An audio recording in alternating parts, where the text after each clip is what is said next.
24-pounder howitzer, and then down the line we've got 6-pounders, 12-pounder smoothbores, all the way down the line. Got the correct number of guns in the correct location, and each one of these guns has been sponsored by someone. Your mother and I, your grandmother and I, have a gun down the line. All of them been sponsored, and then we put up these blue tablets to discuss. The real history is on these blue tablets. The real detailed history. Most people don't want to read that. But that's for future generations to know what happened here.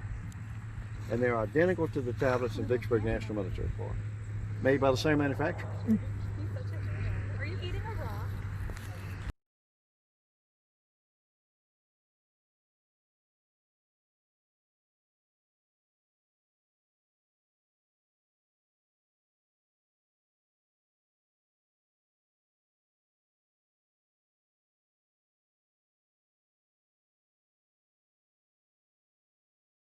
With your mother and with the road scholars, I actually brought the cannon loading equipment and shown a crew how to load a cannon.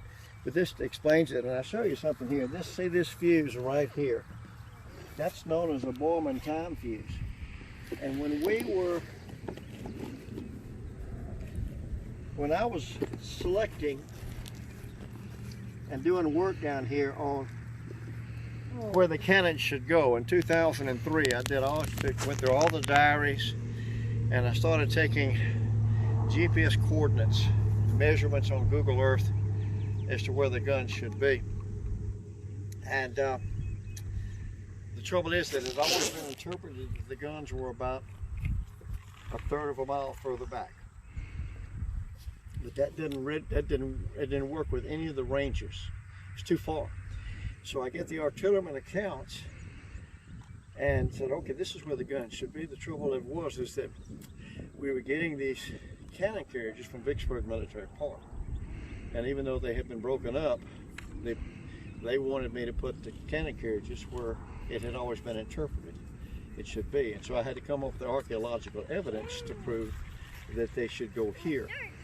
And we went down range. We searched this area, but this apparently been an old house site in the early 20th century, and so we dug up barbed wire and 2 types of cans. I figured that farmers only drink Bud Light or Mellow Yellow, because that's all we dug up. And Lincoln pennies, you name it, all kinds of junk here, and we weren't having much luck here. I did find some a brass curry comb down in the creek down there. It was a military curry comb, so that would have meant they put their horses down there. But we went down range, and miraculously, at a range of 1,187 yards from where we're standing, we found the shell. Now this is a Borman time fuse, but it's all corroded. And what you do, and this is a plaster model of a shell with a Borman time fuse.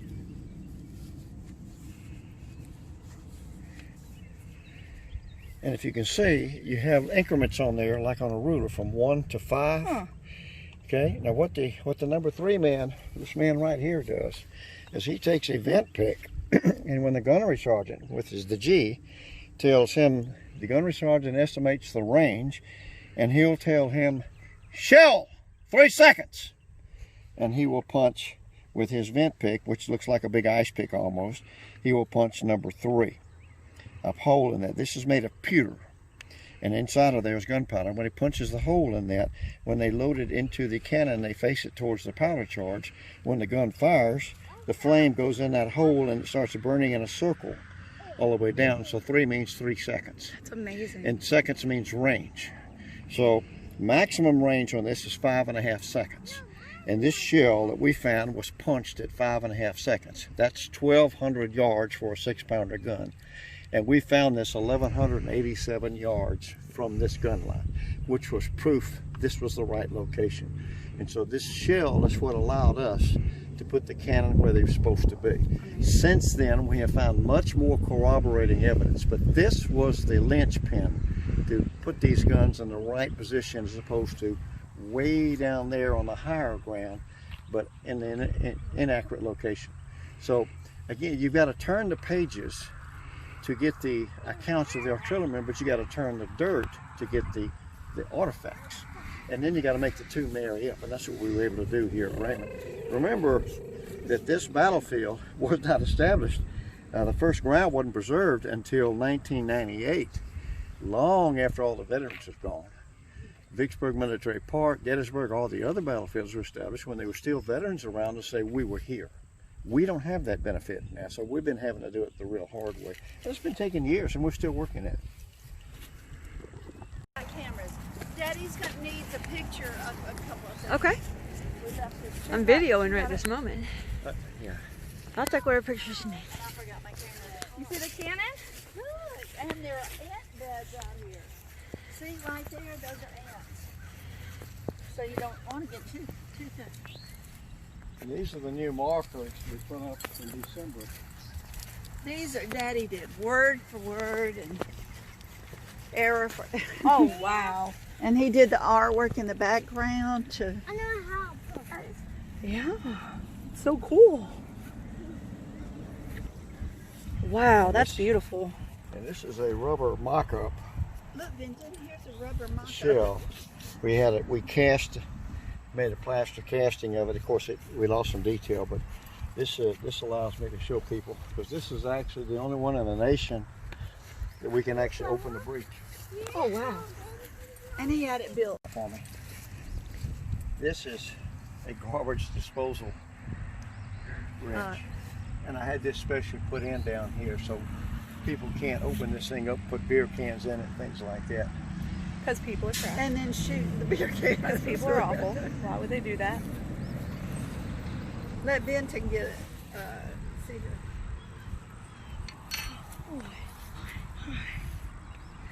You want to go walk? We could probably go to the right.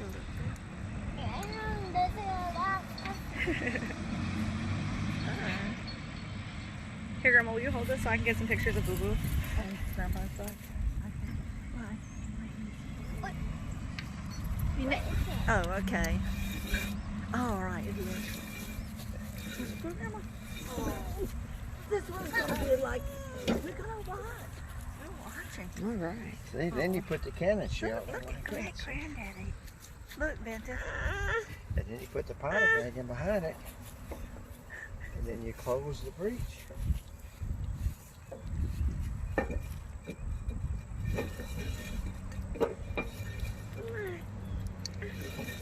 Nope, there are ants out here. He's like, are you going to shoot it? Look at him. Look, Parker. Standing in front of it like, are you going to... You put a friction primer Look at in him. there. He's looking like you're going to fire it. Parker, look at him. He's stepping backwards. Look. He is thinking you're shooting it. We actually had, Let me do it. Let me do it. Let me do it. Let me do it. when we first put it in, he put some balloons in there full of acetylene, and it's like a firecracker pop in the end of it. Oh, okay. I got a couple of pictures of your... He wanted to do it. Whoa. So, Very Benton, few people. He's like, oh, it's so cool though. Very Look, few Parker, people he's do driving. that, He's driving it. Hey, go ahead, say it now. He's like, Very few people what? That these, very few people know that these exist. And there are two at Gettysburg on the battlefield, but they're frozen shut. You know, they're rusted shut. And of course, those are original. This is a reproduction. you probably need to come out and oil it sometime, periodically. I already have. Okay. I put a guy from Houston donated a very expensive special can of grease that has nickel in it, and we put it in there, and it keeps it. Hold on, come over here for a second, baby. He's so excited. The limber and the caisson. This is how the guns were pulled. You hook 6 horses up to that, and that's an ammunition chest, and that hooks up to the cannon, and that's how the cannon is pulled. You can see it there. And then the limber is pulled, the caisson, which has got 2 ammo chests on it, is pulled by a limber and 6 horses. And so it shows how the guns were moved. And these are the different types of rounds the guns would fire. Because these are questions that were very most often asked me. And so I thought, let's put them on these markers. Somebody asks a question, just read the mark. Okay. These were the Confederate guns. Now, the Confederates only had 3 guns on the battlefield, and the Federals had 22. And we have every gun on the battlefield in the right caliber and the right location. No other battlefield in the nation can say that. We've also got them properly spaced. Notice they seem further apart than you see on most battlefields. That's because that's the way they were. They were minimum, you try to put 14 yards between guns for safety. if one gun blows up, you don't want to kill the neighboring crew. And then we put these red markers up. The far red marker we put up in 2013. The close one we put up in 2016. But all of this, it took basically 10 years to put all these up and build these. We built these from scratch from donations from private groups. This is an old plant that used to make three-wheelers. Whatever.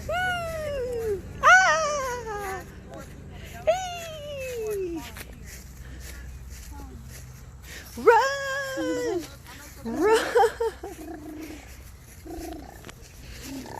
Too close! There's a bunch of folks from around the United States.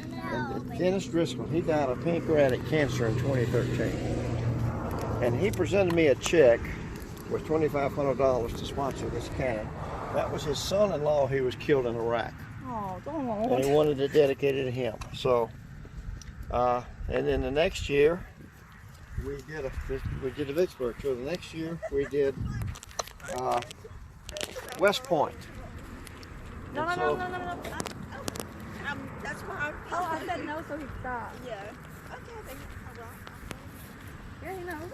I'm gonna go stay out. So I gave Dennis a photograph, a framed photograph of his cannon at West Point, and they gave me another check to sponsor another cannon. Okay.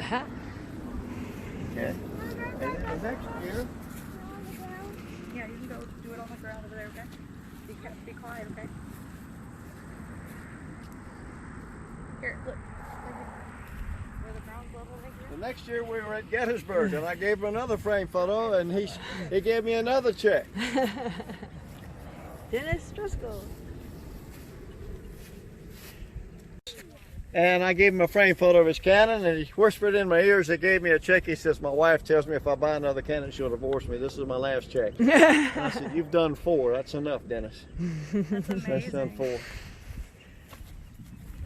Take a look at this. I could not find a photograph of this man, Samuel Holmes. So I had to go to the military park and take a photo of the monument and Photoshop all the background out of it and try to make it look like a photograph. See, you're so good at all that. I'm not good at any of this. Like, none of my videos are edited. You'd be good at it. And all these maps and things, I bought some software to lay out where I could do these. You can't do this in Photoshop. You got to have special software for that. So it took me several months to learn how to use it, because you can't buy books on software. They're worthless. You just got to play it and learn how to do it the hard way. And the creek is right behind the marker. You said what's that down there? Hey, Bubba. That's the 7th Texas. Texas. And that's Confederate. The red marker. The red one? And right behind it is the creek. That's called 14 Mile Creek. 14 Mile And the troops are using that creek like a trench.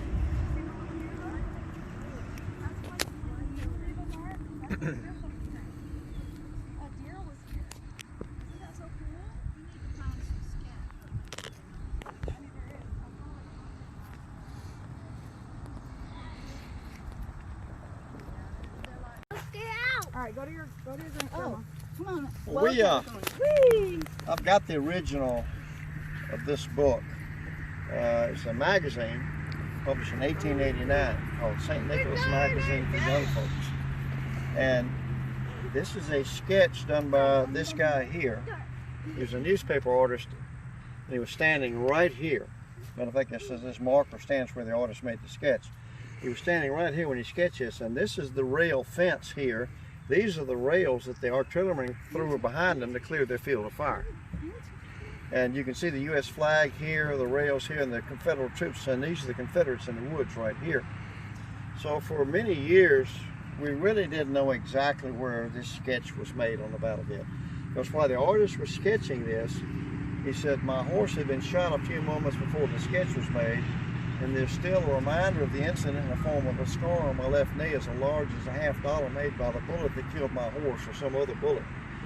So this sketch was not ever published during the Civil War. It wasn't published until 1889.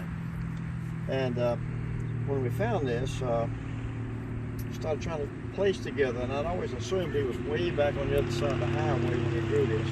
Well, back around 2013 or so, a friend of mine who owns a bed and breakfast in Raymond called me, and he said, next time you come down to Raymond, would you bring me a copy of your book, Receding Tide? I'd like to mail it off to some guests of mine who stayed here. And I said, well, Bob, I'm making a speech in Vicksburg. I will bring it by tonight on the way home and leave it with you. And he said, well, that's out of your way. I said, I don't mind doing it. So I went down and we were talking, and he said, the lady that I'm going to send the book to is in Seattle, Washington. And she left me. She was following in the footsteps of her great-great-grandfather who fought with the 20th Illinois. And he was wounded in the neck, shot in the neck, and he was recovered in a hospital in Raymond at the girls' school. And chills went up my spine. I said, Bob, he said, yes, I know. My house, which is an antebellum house, but they bought it and they moved it into town, is sitting exactly where that girls' school used to be. And so this lady was spending the night in a bed and breakfast on the very ground that her great-great-grandfather recovered from his wounds on. And that was just pure luck on her part. So I said, Bob, where's the diary? He said, it's on Jeannie's, my wife's nightstand. She's been reading at night, but she's in town in Jackson tonight. I said, I'm taking it home and I'll bring it back to you early in the morning on my way back to Vicksburg. I've got to have tour tomorrow. And I stayed up most of the night reading this diary, because most diaries, I'd say 90% of the diaries, all the soldier talks about is the food and the weather. What he ate and what the weather was like. That's what most people are interested in. You find every now and then a soldier who observes what's going on around him. And this was one of those diaries. And he writes in his diary, they being the Confederates, advanced to the bed of a creek not 20 paces in front, and our line fell back 2 or 3 rods behind a fence and held its ground. Now, I knew that the 20th Illinois was back over here. So now, for the first time, we have exact measurements.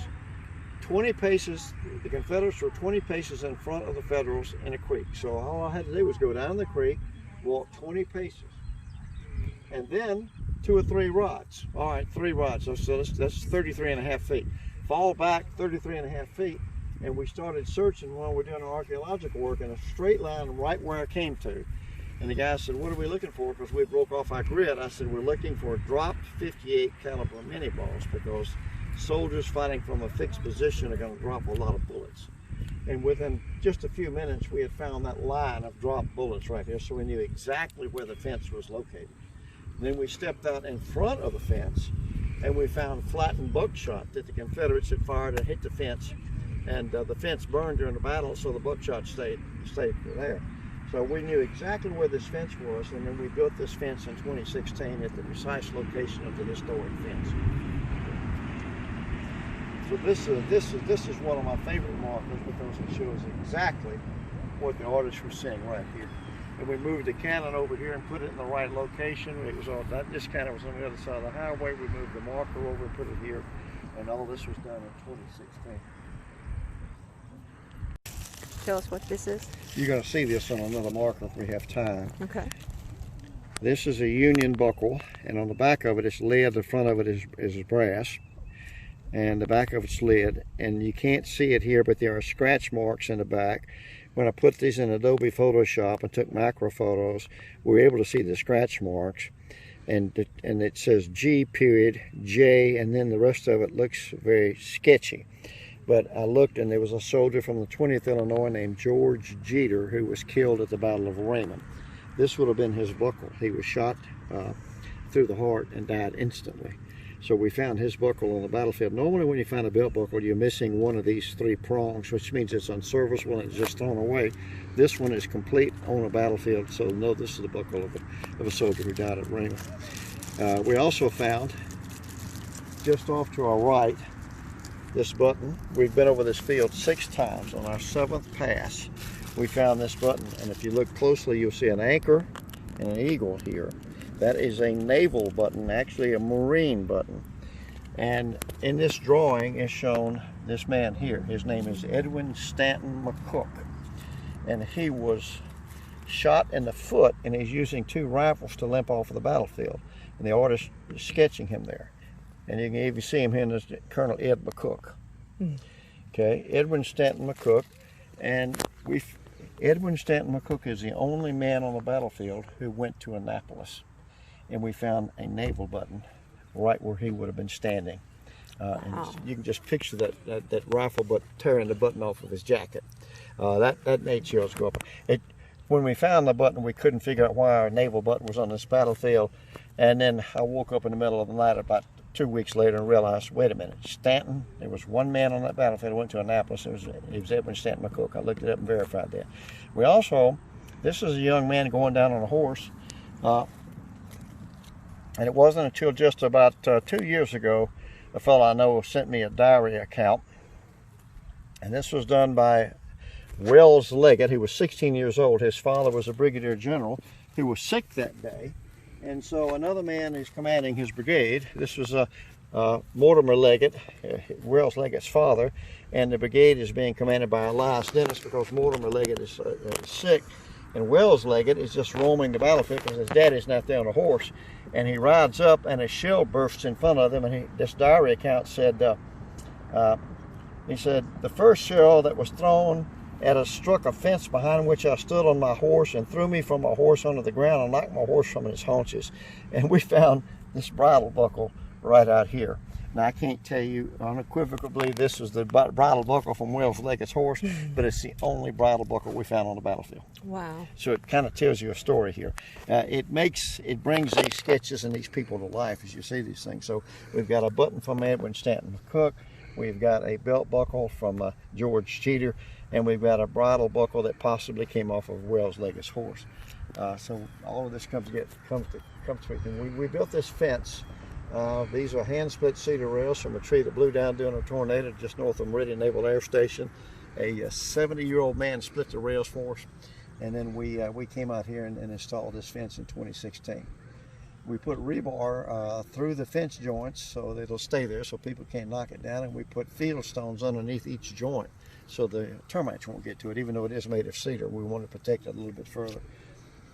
We've got another marker down on the other end of the fence down here that talks about the battle here, but we've also started replanting trees out here in the field because as you can see from the drawings, the trees were closer to the fence, and the drawing we'll see down here is either even closer to the fence, and so we've started. The trouble is the beavers eat them almost as fast as we can plant. And we had to rifle the cartridge boxes of our Union prisoners. And we found this is a Union 58 caliber mini ball, but we found it down that way. And it should have been found that way. Now, what is a Union 58 caliber mini ball doing behind behind Union lines? Well, there's an unusual dimple on the nose of it right there.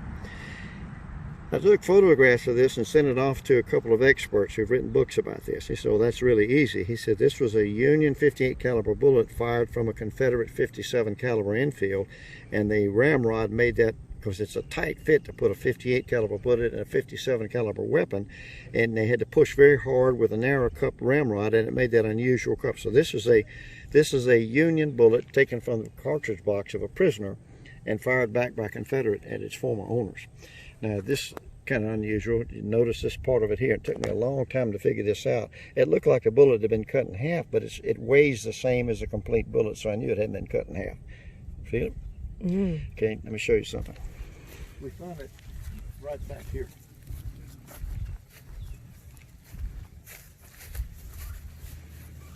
This is a perfect fit where this bullet undoubtedly hit the rim of this cannon wheel and ricocheted off, and that's what formed those perfectly flat shaped grooves right there. They fit perfect on there. It's a perfect fit. Wow. How cool is that? That is pretty freaking cool. Pretty cool, Dad. Huh? And the soldiers, there will be one soldier whose job on a burial detail, they're working at night. The ambulances can't come out till the next day because they'll run over bodies and wounded men. Sure. So they have to wait till the next day. So these guys have to lay out here all night long, wounded. So burial details would come out. They would start burying the dead, but mostly they would go around and give water to the wounded and do what they could for the wounded until the ambulances came. It was very gory work. They'd have to shoot the wounded horses, things like that, administer the coup de grace. So one guy, they would always form up as close as they can to a creek so they can have a coffee pot going. And some guy sits there and he makes the coffee. He will melt, he'll take a cartridge, he will pour the gunpowder and start the fire with his gunpowder. He'll just throw the bullet in the fire. We'll find melted lead there. But while he's sitting there keeping the coffee going all night for these guys, he gets bored. So he starts carving on bullets quite often. And this is one that we found. And this is where the soldier was trying to carve, if you look at it. Like dominoes. There's an X on the back. Oh. See, he was trying to make it squared off. Like you're close when you say a domino. He was trying to make a die. A dice. A Dice. die. Oh, yeah, a die. Remember, these are 17, 18-year-old kids. He was trying to make something to gamble with, and he gave up on it and just threw it away. Yeah, look at that. Isn't that kind of cool? Yeah, you can see it. That adds a real human factor to It it. really does. doesn't it? So there's a lot of stuff like that, and we've Say got that again? We've got these locked away, so we can bring these out now, 20, 30 years from now, 10 years, whenever there's new technology, to study this stuff and try to learn more things from it. So you said everything's been studied by GPS and everything's been... Everything's out here, located on GPS coordinates. I've got a listing of the bullets, the items by GPS coordinates, exactly where they're found, and I've even plotted them on Google Earth. So we know where everything, if you take it out of the ground, you don't know where it's found, it's almost worthless. Right. You got to know where it's found to keep it in its historical context. I'll walk you down, let you see this marker down here, Kristen. All right. Here, we found dropped pistol balls, and this is where the officer would have been standing, and the troops would have been down the line. He's standing here, the troops are attacking. Here's a drawing done by the same artist, but this one was converted into an engraving for Harper's Weekly, so it looks a little different. But look at the trees and how much closer they were to the fence than they are today. So we're trying to reconstruct that. And this talks about how we found the fence line based on that diary account. Gotcha. It's just a simple matter. I went down in the creek, I walked 20 paces, and then I walked 33 and a half feet, and we started looking. And they Within found it. 5 minutes, we found the first bullet, and just kept finding them.